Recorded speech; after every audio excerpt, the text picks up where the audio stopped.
Yeah, so today I want to talk about the similarity between follow Buddhism and trading stock as a passive investor.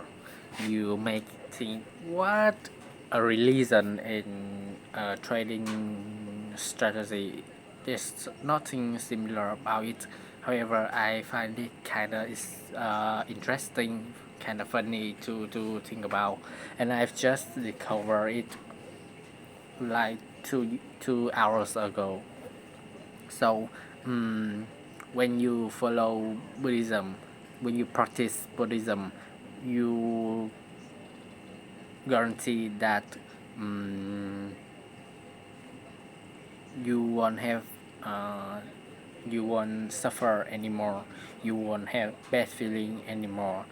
Like you can minimize it.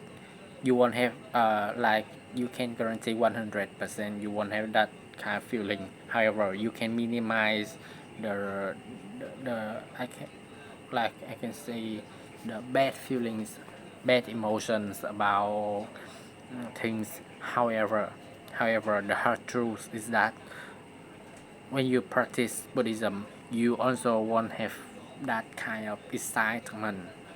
You won't have uh, the very aggressive emotion, like you won't have that kind of fun when you go to a bar, you party with your friends, or you having sex, like I don't know, like having friends with benefits or something, I don't know, like when you practice Buddhism, you will also don't do things that very excited, very and when you compare it to uh, the strategy of a passive investor, is that when they trade, they want their ROI, the return of investment or revenue, to be exactly like similar to the market. Like when the market ROI is 8% a year, you want your portfolio, you want the stock to be exactly like that, to be 8% a year. Mm, by that way, you can guarantee that you minimize your risk, right? And you won't lose a lot of money. However, stop, you also block you from having a very high risk, high revenue kind of stock like 20%, 30% a year. You will try to avoid that, and I think it's okay, right? The the final destination, the final goal, it's not like you win the market or something. You want try to beat the market or something. The final goal is that financial freedom, right? And to compare to Buddhism, the final goals is not having extremely fun, you extremely excited emotion. The final goal is that you have a very stable emotion and you won't suffer anymore. I think it is beautiful, man, right? And the final goal is to have true happiness.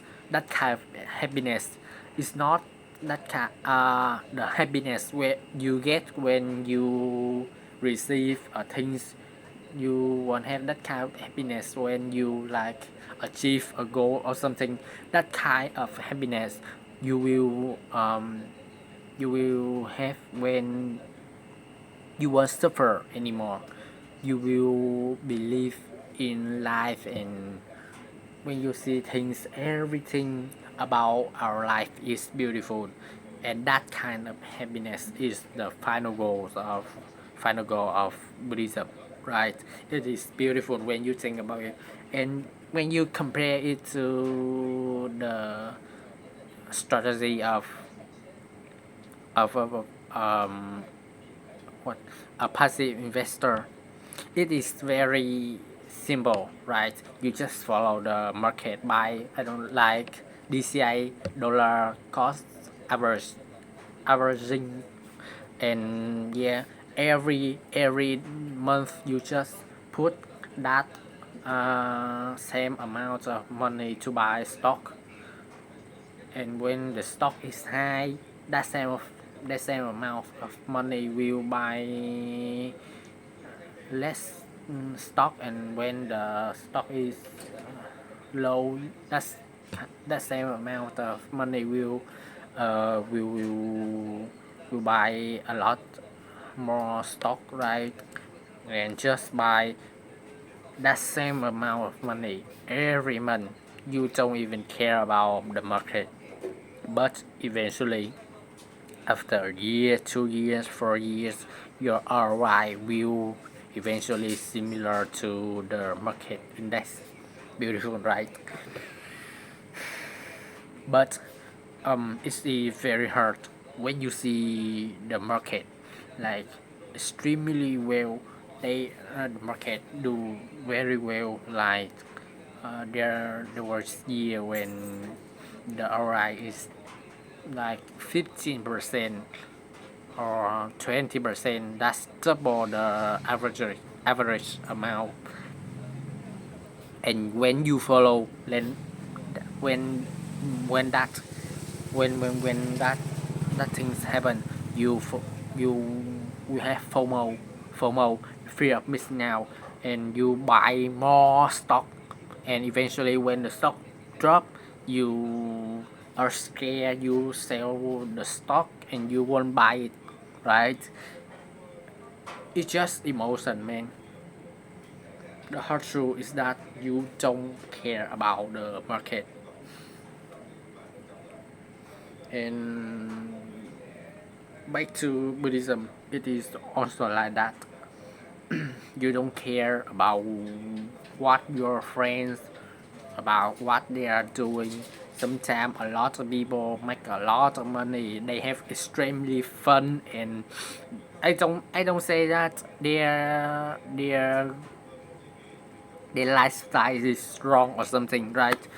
Everybody can choose their lifestyle, but when you practice Buddhism and you see them like have very a lot of fun, they travel around the world or something very good, and you get jealous, right?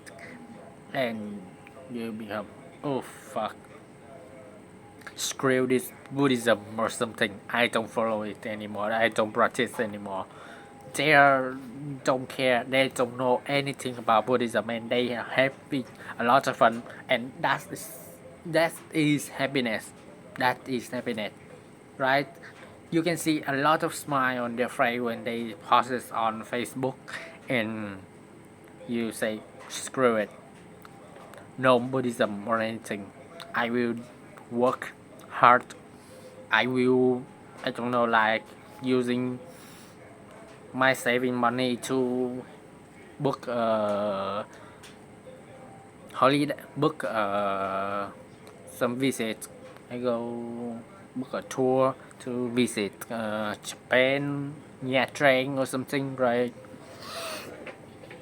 But eventually, when you see people like that, you get jealous, and eventually it won't bring you anywhere, bro.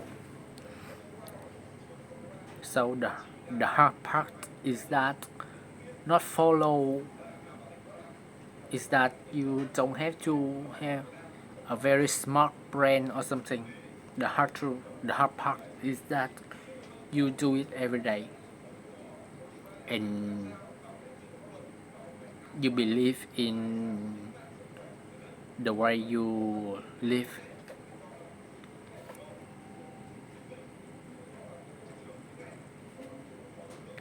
and eventually I believe that that lifestyle is very beautiful, man.